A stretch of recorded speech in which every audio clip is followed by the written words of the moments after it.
The auditorium was alive with excitement. Rows of families filled the seats, dressed in their finest clothes, whispering about colleges, scholarships, and futures that looked golden. Cameras flashed, programs rustled, and the sound of pride hung.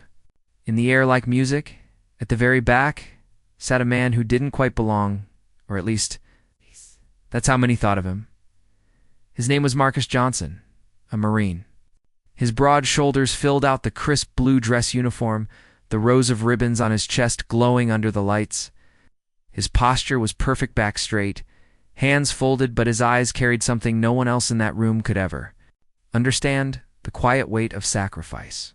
He wasn't flashy, he wasn't loud, he just sat silently, waiting for one moment, the moment his son's name would be called. Marcus's son, David Johnson, was no ordinary graduate. David wasn't the kid with a silver spoon in his mouth, wasn't from a family of lawyers or bankers like so many around him. He was the son of a single father who had raised him between deployments, who had taught him discipline, respect, and humility. David had earned his place at the Naval Academy, the same dream Marcus once carried before war changed his path. But as Marcus sat there, he felt the eyes, always felt the eyes. A woman in pearls leaned toward her friend, whispering behind. A manicured hand. Who is he, sitting all the way back there in that uniform? Doesn't he know this isn't the military? Her friend smirked. Probably one of the janitors trying to play hero, I mean. Look at him. They laughed softly, but not softly enough. Marcus heard. He always heard. Didn't flinch. Didn't move. A Marine never shows weakness. Another man, in a polished suit with a gold watch gleaming on his wrist, shook his head in disapproval. Ridiculous. This is a school ceremony, not some military parade. People like him, always trying to make it about themselves. But Marcus didn't move. He didn't need validation. He had fought on battlefields where these people would never dare to step foot. He had carried brothers in arms through bullets and blood. He had written letters to mothers whose sons never came home. He wasn't here for them. He was here for David. Still, the whispers stung. He wanted this day to be simple. Just pride. Just joy. But for men like Marcus Black, battle-scarred, and uninvited by the world's standards, nothing ever stayed simple. The ceremony began. One by one, names were called. Students walked across the stage, cheered on by proud families. Applause thundered for each. Marcus clapped quietly for every student, even the ones whose parents sneered at him, because that's who he was. Respectful. Always. But the whispers didn't stop. In fact, they grew. Ow. People shifted uncomfortably, as though his very presence in uniform was a distraction. Then came the first real test.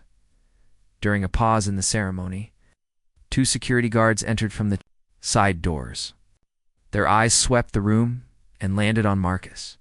They whispered to each other, nodded, and began walking down the aisle. Families leaned forward, curious. Whispers spread like wildfire. Some even smiled, smug, as if justice was about to be served. The guards stopped in front of Marcus. One cleared his throat. "Sir, we're going to need you to step outside." The room froze. Marcus looked up calmly, his voice low but steady. "Is there a problem?" The guard avoided eye contact. We've had some complaints.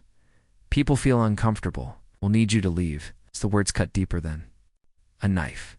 Complaints. Uncomfortable. He had bled for this country. He had buried brothers for this flag.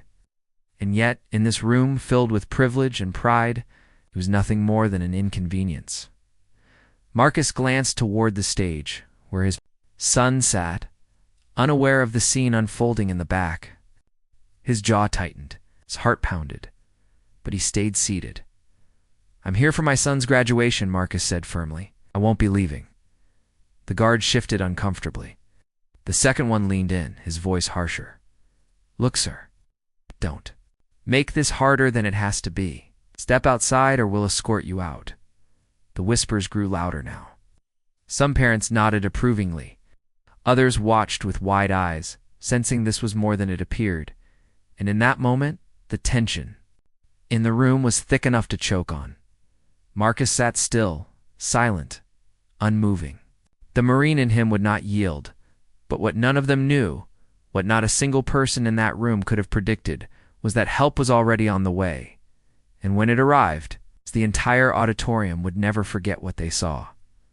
Asterisk that silence in the auditorium was sharp, broken only by the faint shuffle of papers on the stage. All eyes were locked on the back row, where two guards now loomed over Marcus Johnson. One of them crossed his arms, trying to look authoritative. The other glanced nervously at the crowd, aware that this scene was turning into a spectacle. "Sir, don't make this difficult," the taller guard said. "This is a private event. We don't need disturbances." The word disturbances echoed through Marcus's chest. He sat perfectly still, hands folded on his knees, his posture unshaken. He was a Marine. He had stared down enemies with rifles in their hands and hatred in their eyes. Two rent-a-cops in pressed uniforms weren't going to break him, but his heart burned not for himself, but for his son, David. On stage, David sat among his classmates, laughing quietly at a joke one of them made. He had no idea his father was being treated like a trespasser in the back of the room. No idea that his father's very presence was being questioned. As if he didn't belong at his own son's graduation. Marcus lifted his eyes to the guards, his voice calm but commanding. "I told you. I'm here for my son. I've got just as much right to sit here as anyone else." The shorter guard shifted his weight. He didn't like the scene. He could feel the tension in the crowd, the curious stares, the hidden smirks, the judgment dripping from every corner of the auditorium. "But orders were orders, sir. We're not going to ask again," he said. "You either come with us quietly, or we'll make you leave." The words sparked whispers all around. "See? I knew it," a man muttered 2 rows ahead. "Always. Trouble." A woman shook her head with disgust. "He's making it about himself. Some people don't know when they're not wanted." Another voice cut through, softer, uneasy. "He's a Marine. Look at his uniform, doesn't he? Deserve to be here?" But those voices were drowned out by the murmurs of disapproval, the subtle prejudice woven into every comment. Too many. In that room, Marcus wasn't a father celebrating his son. He was a problem to be removed. Marcus's jaw clenched. He looked at the guards again, his eyes hard now. "You think I'm leaving before I see my boy walk that stage?" he asked. "Not a chance." The taller guard leaned closer, his voice low, threatening. "Sir, don't push this. You'll regret it." The words hung in the air, and then something shifted. The side doors of the auditorium opened again. At first, no one noticed. The attention was locked on the standoff in the back row. But then the sound of polished shoes against the floor echoed through the silence. 6 men walked in. Not dressed like the guards, not dressed like the parents. Their presence was unmistakable. Their bearing, their discipline, the way they scanned the room with eyes that had seen combat. They were Navy SEALs, and they weren't here by accident. Crowd turned, heads swiveling, whispers starting again, this time laced with confusion. With unease, Marcus looked up and saw them immediately. His breath caught in his chest. Not because he was afraid, no. Marcus feared no man, but because he understood what this meant. The SEALs moved with precision, their footsteps in unison, their expressions unreadable. They didn't rush, didn't shout, they simply entered the room and began walking toward the back road. "Marcus." The guards froze. The taller one swallowed hard, his confidence draining away. The shorter one stepped back instinctively, his eyes darting between Marcus and the approaching men. The parents, once so smug in their whispers, now sat upright, silence tightening around them like a rope. Children craned their necks, wide-eyed, sensing something monumental was about to happen. The SEALs stopped just a few feet from Marcus. For a moment the room was still, so still, it felt like the world itself was holding its breath. Then one of the SEALs spoke. His voice was calm, deep, carrying the weight of authority no one in that auditorium could deny. "Is there a problem?" Here the question wasn't really a question. It was a warning. The guards shifted, their bravado melting under the CIL's gaze. The taller one stammered, We were just asking this man to step outside. Some complaints were made." That SEAL's eyes narrowed. He looked at Marcus, then back at the guards. His jaw tightened. Complaints? His voice was quiet, but it cut through the air like a blade. You're asking a decorated Marine, a father, to leave his son's graduation because of complaints? The silence was suffocating. No one dared to breathe. The SEAL took one step forward, his voice dropping lower, sharper. Not tonight. Not in this room. And just like that, the balance of power shifted. The guards, once so eager to remove Marcus, now looked like children caught in the act. Their authority evaporated, replaced by the undeniable weight of men who had lived and breathed honor. The crowd sat frozen, stunned. For the first time all night, no one whispered. Ow. No one smirked. No one dared to look away. The SEALs had entered, and nothing in that room would ever be the same again. The auditorium was a pressure cooker, now silent, heavy, suffocating. The Navy SEALs stood like statues at the back row, their presence alone enough to paralyze the guards. But silence doesn't erase prejudice. From the middle rows, a voice cut through, dripping with disdain. This is ridiculous. It's a graduation, not a military parade. Why is he even here in uniform? He's just trying to show off. Heads turned. A man in an expensive suit sat smugly with his arms crossed, his wife nodding beside him. Her voice followed, sharp and bitter. Exactly. These events are for families, not theatrics. The words stabbed through Marcus's chest. He sat rigid, fists tight against his knees. He wasn't here to be a spectacle. He wasn't here for anyone else's approval. He was here for one reason: his son. But now the crowd had been given permission. Like vultures, whispers swirled again. Probably just wants attention. Doesn't even look like he belongs here. I bet his son's embarrassed. Each word piled on like stones, heavy, crushing. On stage, David heard it. First he thought he was imagining it, but then the words reached his ears. Ugly, sharp, impossible to ignore. His classmates glanced at him, some with pity, some with confusion. David's stomach twisted, clenched his fists under his gown. His father, his hero, was being treated like an intruder at his graduation.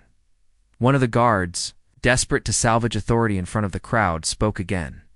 His voice was louder this time, more forceful. Sir, this is causing a disruption. If you care about your son, you'll step outside quietly. Don't ruin his big day. The audacity of the words.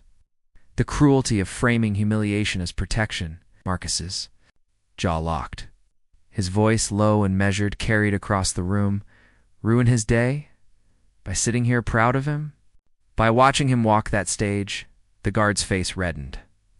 He leaned down, hissing under his breath. You're not wanted here. Don't make us drag you out. And that was it. The tension snapped. Before Marcus could respond, one of the SEALs stepped forward. His boots echoed like thunder against the polished floor.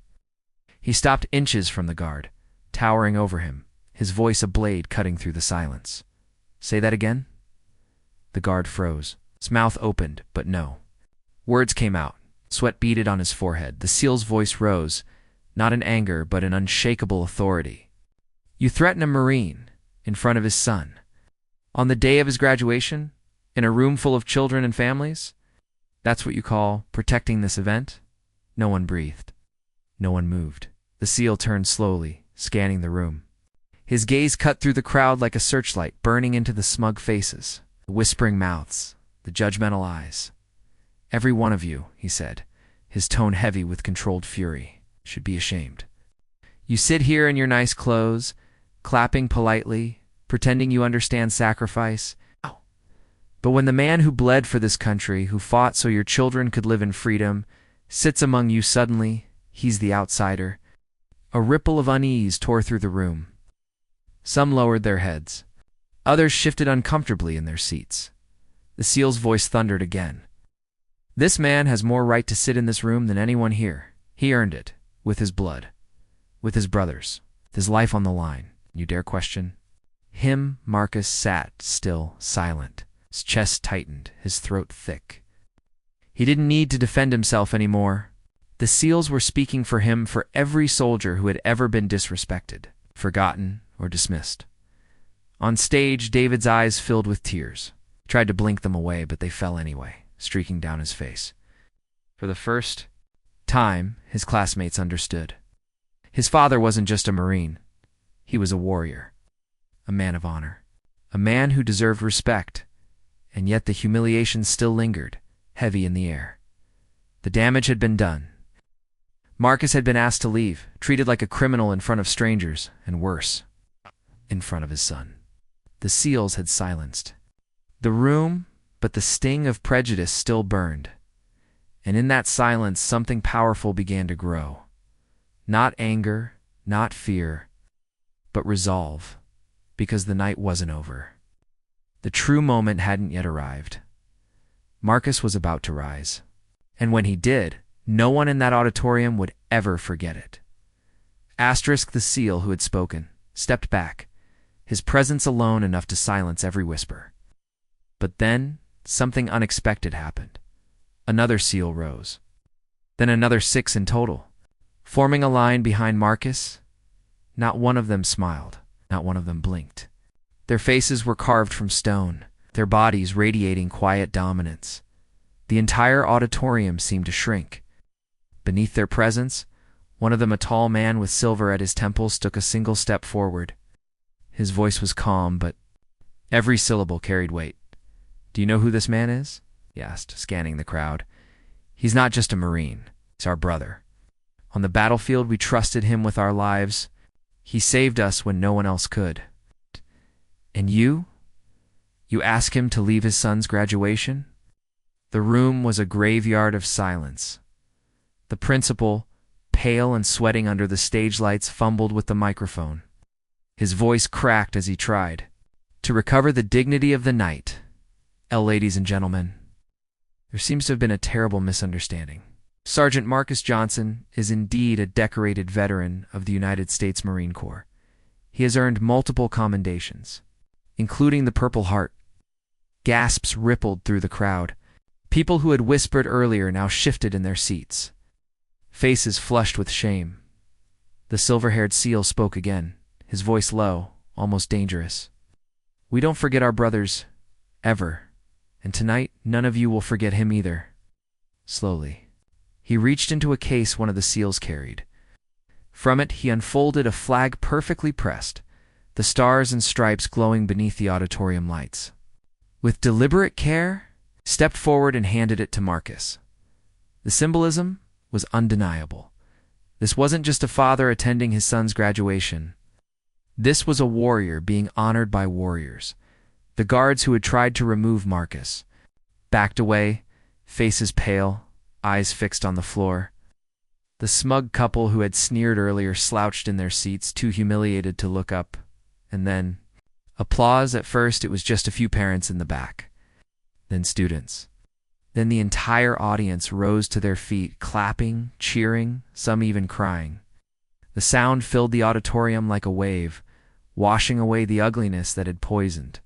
The night, David stood on stage, chest swelling with pride, tears rolling down his face. His father wasn't just sitting in the crowd anymore. He was being celebrated. Marcus rose slowly, the flag held tightly in his hands. His voice, quiet but steady, carried across the microphone the principal reluctantly offered him. "I didn't come here tonight to make a scene. I came to see my son walk across this stage.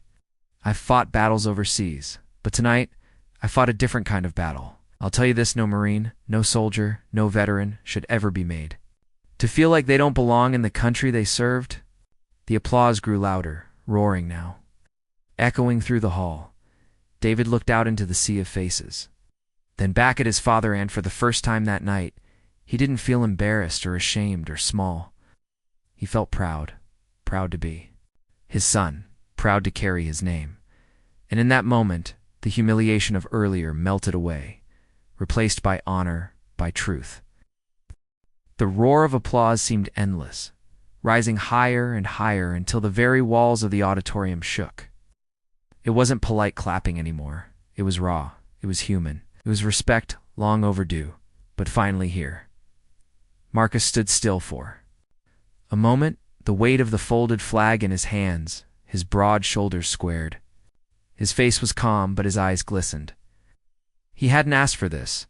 He hadn't wanted recognition. He had only wanted to be there for his son. But now, he was being seen. Truly seen, David, still on stage, couldn't hold himself back any longer. In the middle of the applause, he broke ranks, running across the platform, his gown flapping behind him. He leapt down the steps and sprinted toward his father. The crowd gasped, then fell silent again, and in that silence, David threw his arms around Marcus, burying his face in his father's chest. His voice cracked as he spoke loud enough for the microphone to catch. "I'm proud of you, Dad." The words shattered Marcus's last wall of restraint. He pulled his son in tight, his hand pressed firmly against the back of David's head, his lips trembling as he whispered, "No, son. I'm proud of you." The audience erupted again, but this time it was different. It wasn't just respect for Marcus, it was awe at the bond between father and son.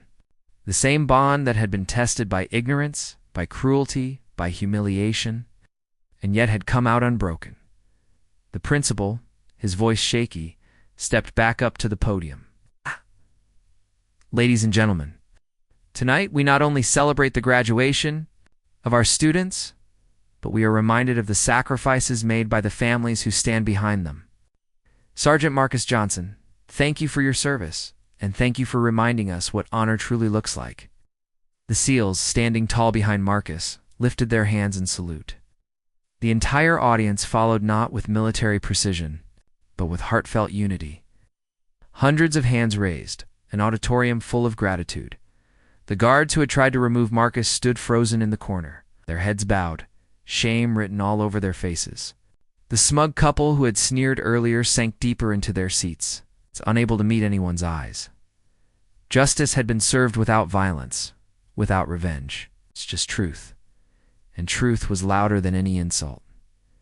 David finally released his father and turned toward the crowd, his voice steady now. "This is my dad, a Marine, a hero. And no matter what anyone says, I'll always be proud to be his son." Tears rolled freely in the crowd. Parents wept. Students clapped. Even teachers, some, with handkerchiefs pressed to their eyes, nodded with respect. The graduation ceremony continued, but it was different now. Every diploma handed out, every handshake, every cheer carried the weight of what had just happened. The memory of that moment would outlive the night. It would become a story parents told their children, a story of respect, of sacrifice. A Marine who refused to be pushed aside. When David's name was finally called, the auditorium didn't just applaud. They exploded in cheers, the loudest ovation of the night. And as David walked across the stage, diploma in hand, he lifted it not just for himself, but for his father. The man who had fought battles the audience would never understand. Marcus rose to his feet, the SEALs rising with him. Together, they clapped for David, their hands thunderous, their pride unshakable. The son had made it. The father had endured. And both had won something greater than a diploma, greater than applause-respect. As the ceremony ended and families poured into the aisles, people approached Marcus one by one. Some offered handshakes, others apologies. Many simply whispered, "Thank you." But Marcus didn't need their words anymore. He had already received the only thanks that mattered: the look in his son's eyes, the embrace on that stage, the words, "I'm proud of you, Dad," and that was enough. When they stepped outside, into the night air, the SEALs surrounding them like a silent honor guard, David looked up at his father. "Dad, today wasn't just my graduation. It was yours too." Marcus smiled softly, pulling his son close, the stars reflected in his eyes. "No, son, it was ours, always ours." The camera fades out on that moment, father and son walking together, the folded flag in Marcus's hand, the future waiting ahead of them, stronger than prejudice, stronger than ignorance, stronger than anything. And that is the true graduation.